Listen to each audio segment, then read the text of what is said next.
ಅಂಥದ್ದು ಒಬ್ಬ ದೈತ್ಯ ಎತ್ತ ಅಂದರೆ ಅದು ಅವನ ಯೋಗ್ಯತೆ ಅಲ್ಲ, ಕೃಷ್ಣನ ಯೋಗ್ಯತೆ ಅಲ್ಲ.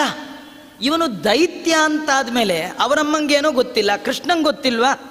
ಕೃಷ್ಣ ಅಲ್ಲೇ ಅವನ್ನ ಮುಗಿಸ್ಬಿಡ್ಬೇಕಿತ್ತಲ್ಲ, ಯಾಕೆ ಅವನು ಎತ್ಕೊಂಡು ಹೋಗ್ಲಿಕ್ಕೆ ಸುಮ್ಮನಾದ? ಯಾಕಂದರೆ ಕೃಷ್ಣ ಅನ್ಕೊಂಡಂತೆ, ಎತ್ಕೊಂಡು ಹೋಗ್ತೀಯಾ, ಎತ್ಕೊಂಡು ಹೋಗು, ನಿನ್ನ ಹೀಗೆ ಕೊಂದುಬಿಟ್ರೆ ಜನ ನನ್ನ ಮೇಲೆ ಕೇಸ್ ಫೈಲ್ ಮಾಡ್ತಾರೆ. ಪಾಪ ಅವನ ಪಾಡಿಗೆ ಅವನು ಬಂದಿದ್ದ, ಕೃಷ್ಣ ಅವನೇ ಸುಮ್ಮನೆ ಕೊಂದುಬಿಟ್ಟ ಅಂತ.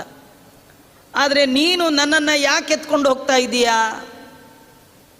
ನನ್ನನ್ನು ಪೂಜೆ ಮಾಡಲಿಕ್ಕಲ್ಲ, ನನ್ನನ್ನು ಕೊಂಡಾಡ್ಲಿಕ್ಕಲ್ಲ, ನನ್ನ ಕತ್ತು ಹಿಚ್ಕಲಿಕ್ಕೆ ಎತ್ಕೊಂಡು ಹೋಗ್ತಾ ಇದೆಯಾ.